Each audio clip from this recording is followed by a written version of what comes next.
जय श्री राम जी भक्तों, आपका अपने चैनल सनातनी ज्ञानी में बहुत बहुत स्वागत है। परिवर्तनी एकादशी भाद्रपद मास की अंतिम एकादशी है। इसे जल झुलनी एकादशी और पद्मा एकादशी भी कहा जाता है और ये व्रत रखा जाता है भाद्रपद मास के शुक्ल पक्ष की एकादशी को। शास्त्रों के अनुसार इस एकादशी को परिवर्तनी एकादशी इसलिए कहा जाता है क्योंकि अभी चातुर्मास चल रहा है और चातुर्मास में योग निद्रा की अवस्था में भगवान श्री हरि विष्णु 4 महीने तक रहते हैं।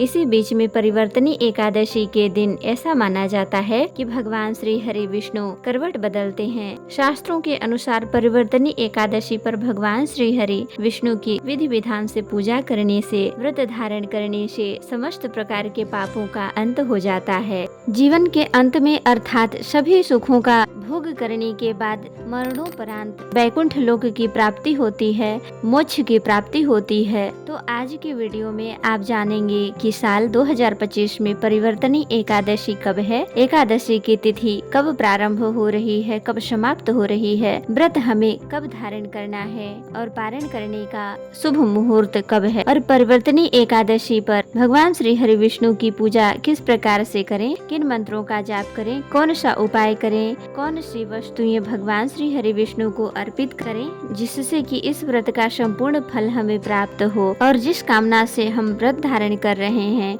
या फिर बिना पूजा आराधना भी करते हैं तो वो हमारी मनोकामना पूर्ण हो सके। इसके लिए आज संपूर्ण जानकारी आज आपको इस वीडियो में मिलेगी। तो बहुत महत्वपूर्ण है आज की वीडियो, तो पूरा जरूर देखिएगा और वीडियो अगर अच्छी लगे तो शेयर भी कीजिएगा और लाइक भी जरूर कर दीजिएगा। दोस्तों, जब आप वीडियो को लाइक करते हैं तो बहुत अच्छा लगता है, तो हमारी खुशी के लिए लाइक तो जरूर ही कीजिएगा। तो सबसे पहले जानते हैं कि एकादशी तिथि कब प्रारंभ हो रही है और कब समाप्त हो रही है। तो एकादशी तिथि प्रारंभ हो रही है 3 सितंबर बुधवार के दिन सुबह 3:53 पर और एकादशी तिथि समाप्त हो रही है 4 सितंबर को गुरुवार के दिन सुबह 4:21 पर। तो ऐसे में सूर्योदय कालीन तिथि के अनुसार परिवर्तनी एकादशी का व्रत 3 सितंबर 2025 दिन बुधवार को रखा जाएगा। परिवर्तनी एकादशी के दिन अर्थात 3 सितंबर को 3 शुभ योगों का निर्माण हो रहा है, जैसे कि आयुष्मान योग, सौभाग्य योग और रवि योग। आयुष्मान योग प्रातः काल से लेकर शाम को 4:17 तक है और इसके बाद सौभाग्य योग बनेगा जो कि पूर्ण रात्रि तक है। रवि योग सुबह 6 बजे से रात्रि में 11:08 तक रहेगा। रवि योग में सूर्य देवता का प्रभाव अधिक होता है, इसकी वजह से सभी प्रकार के दोष मिट जाते हैं और इस दिन पूजा आराधना करने से, व्रत धारण करने से कई गुना पुण्यों की प्राप्ति होती है। पुनर्वासाहा नक्षत्र प्रातः काल से लेकर रात्रि 11:08 तक है।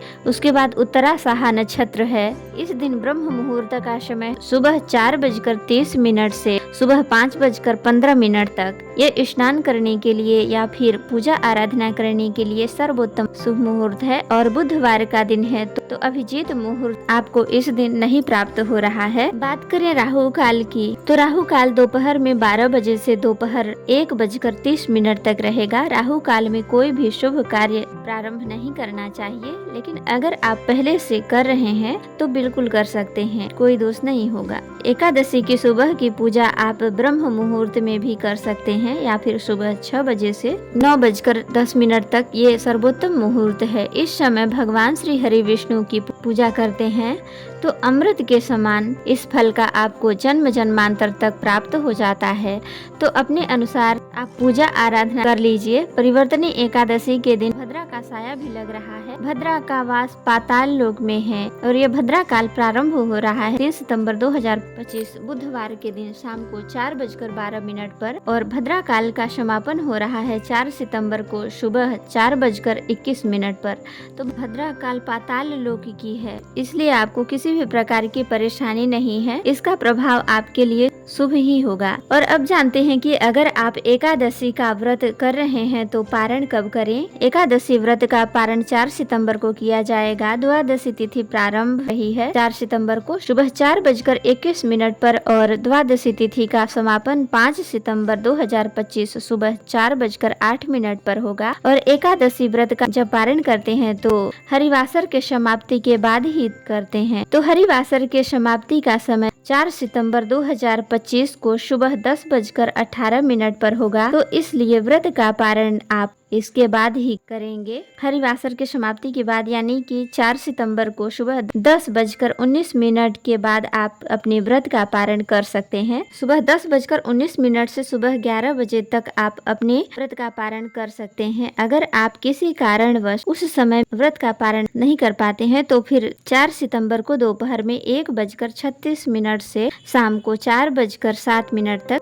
आपको अपना व्रत खोलना है। तो प्रयास कीजिए सुबह जितनी जल्दी हो सके, जैसे 10:19 के बाद व्रत का पारण कर लीजिए। परिवर्तनी एकादशी से एक दिन पहले 10वीं तिथि के नियम का पालन करना है।